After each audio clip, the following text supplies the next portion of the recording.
Hey guys, it's Rhonda. I wanted to share something with you that's been going on that I'm really grateful for. But first, I want to give you a little bit of background so you can understand why I'm so grateful. About 15 years ago, I had two small children in elementary school, and my son was struggling to get adjusted to a new school.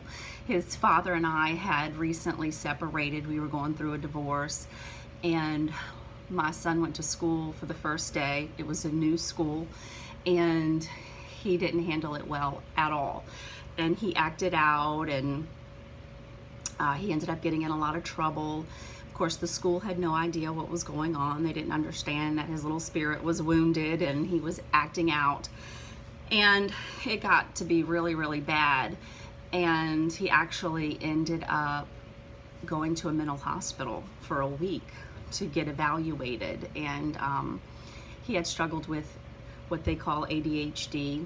And his first few teachers had suggested in a roundabout way to put him on medication. And when I changed schools that summer, I did try to, put him on medicine to see what would happen. And so when he started school and he acted out, we weren't really sure exactly what was going on. So when he went to the mental hospital, they adjusted his medicine. And when he came out, they put him in a different school that was better qualified to help with him. And then things did get much better after that. We ended up with a great teacher, Miss Tammy Lammy, and she was his teacher for 2 years, and she was wonderful. And it always helps when you have a great teacher that's understanding, but you don't always get that. And we didn't get that in the beginning when he started that school year. So as you can imagine, having a 5-year-old who's about to start school, which he has, I was very anxious about, what was going to happen. I've been there before when a child who goes through something traumatic, acts out when they go to school. It's a new environment, it's a new experience. So I had some reservation and hesitation about my little guy starting kindergarten. He's never been away from me. He never went to daycare, never had any babysitters other than, me and my mother and his father. And so before he started school, I sent a letter to the school. They ask, if you want to request a certain type of teacher, that you can do so. And so I knew we were going to need a teacher who was understanding and caring and kind of low-key. And so I wrote that letter, and I let them know, that his father had just recently passed away, and that he was a very sick child for the first 3 years of his life. And just filled them in on his story, so that they could pick the best teacher for him, and that they would know in advance, if we had a meltdown on the first day, or, if we just had trouble adjusting, they would understand. And so, so I sent that letter, and we went to school for the first day, and of course, he didn't want me to leave, and he cried, and I ran out the door, and it was horrible. But shortly after that, they realized, that he was going to need some extra attention. And so they got the school, the mental health provider involved. And I, went for a little conference with her and sat down and shared things with her.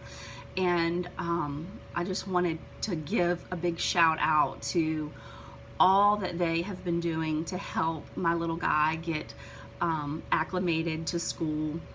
The mental health provider has gone above and beyond. She meets him every morning and helps get him away from me, which he's doing really good right now. And he's actually getting out of the car for her through the car line, which that took a little while to get him to do that. And she has sat with him at lunch and sat with him at recess, and she's just gone above and beyond. And it has been such a blessing compared to my last experience with my older son. And so I share this for a couple of reasons. One is mental health providers have to be voted for in your parish. So I highly, highly please recommend that when that comes up, that you always vote for these mental health providers. They are a total necessity in schools nowadays. And a second thing is, if you have something going on with your family, especially if there's been something traumatic, and divorce and separation of family, breaking up of a family is traumatic for a child, even if it is in their best interest. They don't know that. And so it is important that you let the school know what's going on in your family. And I know that's hard and you don't want anybody to know your business, but it is for the best interest of your child that people have some compassion and understanding of what your child is going through. So yeah, you got to kind of open up and share, especially if there's a mental health provider there that will go above and beyond to help your family and your child. And another thing is, and I have seen this since I've been in the recovery community, and I've, dealt with addictions. So many times I've seen articles and information on ACEs, and ACEs is, what it stands for is Adverse Childhood Experiences. And honestly, I truly see so many wounded adults who turn to addiction and other things because they had wounds from their childhood that never got addressed and dealt with and healed.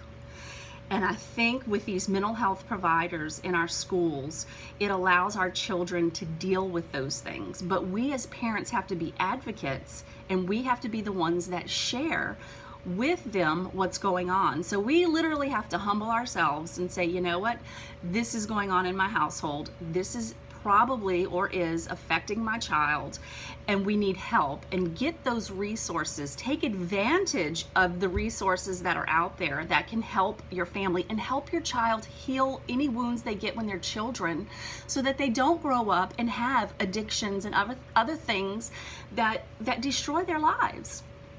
And there's so many divorces that go on, and I know that so many children are wounded deeply by those. I have seen it time and time and time again.